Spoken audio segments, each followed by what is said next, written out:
Glad to see so many people here.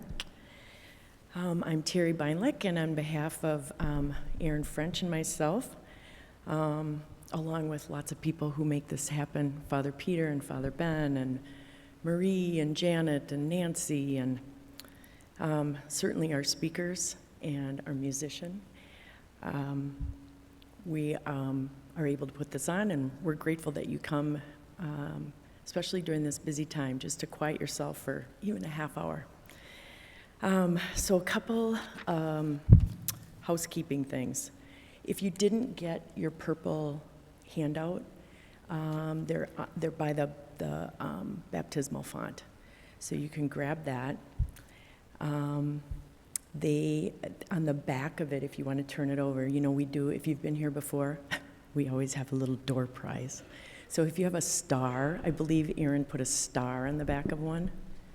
If you have that, did anybody get a star? Oh, Aaron, we might not have one. Well, okay. Oh, great. We have a little gift for you on the baptismal font that you can hang. It's kind of in line with our theme today, which is hope. So there's a little gift for you on the baptismal font. You can grab it on your way out. So just a quick to let you know how this format works is we just have asked with prayerful hearts some women to share. That's kind of what we've done in the past, and we did that again this year. And today our speaker is Jaden Parcells. I almost called her Jaden Walls. I have known Jaden since she was a little girl here in school at St. Ambrose. She has always had a heart for Jesus, and it's only grown. She's recently married and recently has had a child, so lots of life changes. You can often see her at morning mass. She brings her little one here every day, and you'll see her strolling around during Rosary in the morning. So it's such a great witness to me, but to everyone. So we're so grateful that she's going to share with us today. I think that's it for now, but we'll be done by 9 o'clock. So with all that aside, I just now welcome Jaden.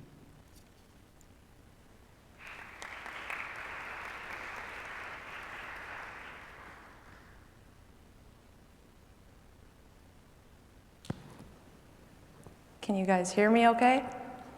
Okay.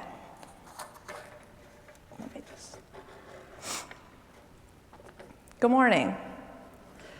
For those of you who don't know me, my name is Jaden Parcells. I have been coming here to St. Ambrose since I was about 4 or 5 years old. If you attend daily mass, you might recognize me as the girl pushing her baby in the stroller around the perimeter of the church during morning rosary, and sometimes even into Mass. I was blessed to be able to walk and work out a lot during my pregnancy, so now my son enjoys and sometimes even demands to be moving at all times. So I just keep walking in faith, literally and spiritually. Which leads me to the topic for this week, which is hope.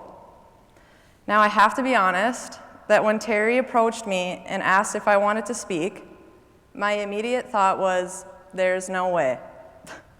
My biggest fear growing up has always been public speaking. But after praying on it and asking the Lord for courage, I said yes, and Jesus continued to encourage and even surprise me. For example, shortly after saying yes, I opened up my podcast that I listen to on a weekly basis called Blessed Is She, and you wouldn't guess what the new podcast series was titled, How to Have Hope in Hard Times. Or even yesterday, before entering the Adoration Chapel, I stopped to grab a book from the bookshelf, and the first book I grabbed was titled Saved in Hope by Pope Benedict XVI. So I know today, even with all of the nerves that I'm feeling, that I'm right where I'm supposed to be. St. Augustine said, "There is no love without hope, no hope without love, and neither love nor hope without faith." It really is true. There is no hope without faith. The two really go hand in hand, so today I want to share how I have encountered eternal hope in the Lord and how faithful Jesus and our Blessed Mother Mary have been to me. So, from January 2019 to January 2021, I worked as a med-surg nurse at the Mayo Hospital in Eau Claire, Wisconsin. Being a nurse is not for the faint of heart. Here I was, a 22-year-old, fresh out of college, working 12-hour shifts, both nights and days, and having people's very precious lives in my hands. I felt a tremendous amount of weight on my shoulders. I had a lot of really, really tough shifts, lots of anxiety, lots of tears, lots of doubting. But among the bad days, I had a handful of really, really good ones. And there are multiple patients that I will never forget and who have a special place in my heart. I want to share this one story that really sticks out to me with you today. There was a sweet little old lady named Rose who had been on our floor a couple of times that I could remember, and she was back, and this time would be her last. She was nearing her final days, and her family chose to proceed with comfort cares, which for those of you who don't know what that means, it's no more interventions, just doing whatever we can to make them comfortable and at peace. Rose's family wasn't allowed to visit, as COVID protocols didn't allow it. I remember Rose's nurse came up to me right around shift change and was telling me how bad she felt because all Rose wanted was to be able to hold her rosary. But again, COVID protocols didn't allow any belongings to be brought in either. I felt heartbroken and a little frustrated, if I'm honest, that the rules had gone this far. So after the shift ended, I decided to sneak into Rose's room. She was laying there so peacefully in the dark room as the sun was setting.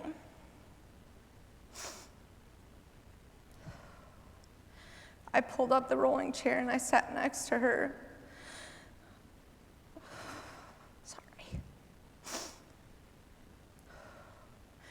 I held her hand, and through many tears, I prayed the rosary out loud with her. Even though she couldn't say the prayers or even open her eyes at this point, I don't know how to explain it, but I just knew deep down in my heart she could hear me and was praying along. It was an experience I'll never forget. And when I came back to work a couple of days later, I found out that Rose died that night, a couple of hours after we prayed the rosary together. Hope. Hope in the power of the rosary. Hope for Rose that there is life after death. And hope for me that Jesus saw my sufferings and anxieties at work and blessed me with this experience that touches me to this day. So fast forward a year and a half, I got married, and shortly after, we found out we were pregnant with our now 7-month-old, sweet, smiley baby boy Acker.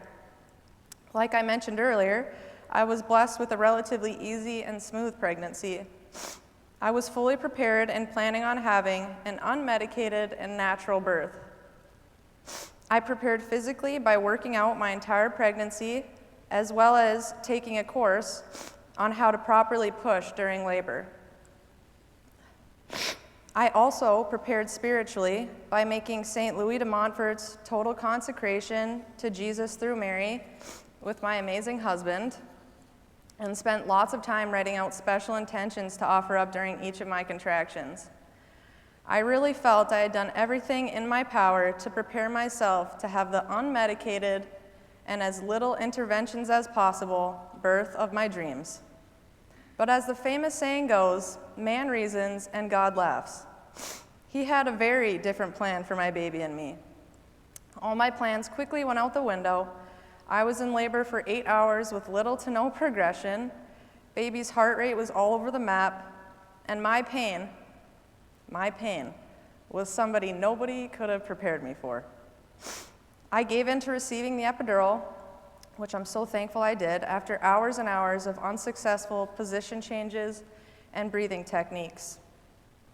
My doctor came into the room shortly after, and we decided it was time to prepare for a C-section delivery.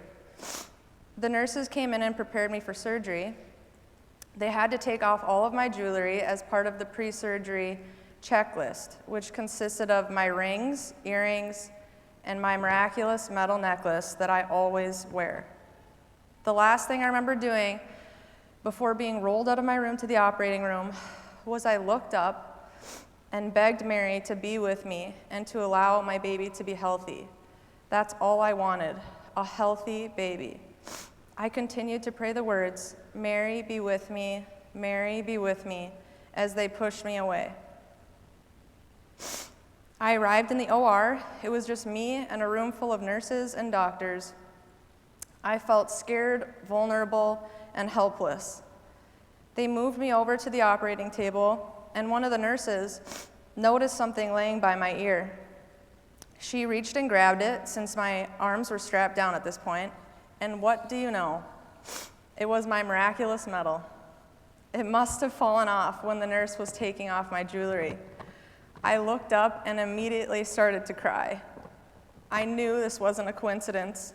Mary was there. She was with me. I finally could take a deep breath, and I knew from that moment on that my baby was going to be okay.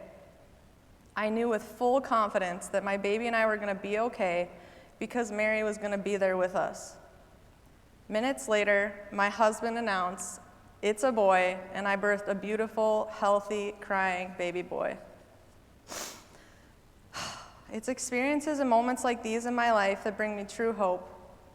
In the past, I really would have mistaken these moments as coincidences or just good timing. But now that my eyes are open and I continue to grow in my faith, I know with full confidence that all good things come from God. Big and small, every success, every accomplishment, every good opportunity, they are all generous gifts from above. The Lord and our Blessed Mother have been so good to me. The more I continue to surrender my life to them, the more I seem to notice them actively working in my life. I'm starting to understand that having faith doesn't mean that life is always going to be easy or free of suffering. But the good news is that we are so tremendously blessed as Catholics. We have daily Mass where the graces are endless. We have holy adoration when we're wanting to see the Lord or to be seen by Him. We have confession for when we're wanting to be heard and needing a fresh start. We have sacred scripture, the Holy Eucharist, access to Mary and all the saints. The gifts of the church are endless. So, this Advent season, as we draw closer to the birth of Jesus, let us pick up our crosses, persevere through our sufferings with God's grace, immerse ourselves in the gifts and sacraments of our beautiful Catholic Church, and continue to walk in faith, knowing we have eternal hope in our Savior, Jesus Christ. I just want to leave you with the words of Saint Teresa of Avila, a woman who knew what it meant to suffer and to place her hope in the Lord. And she says, "Hope, O my soul, hope. You know neither the day nor the hour. Watch carefully, for everything passes quickly, even though your impatience makes doubtful what is certain and turns a very short time into a long one. Dream that the more you struggle, the more you prove the love that you bear your God, and the more you will rejoice one day with your beloved in a happiness and rapture that can never end." Thank you.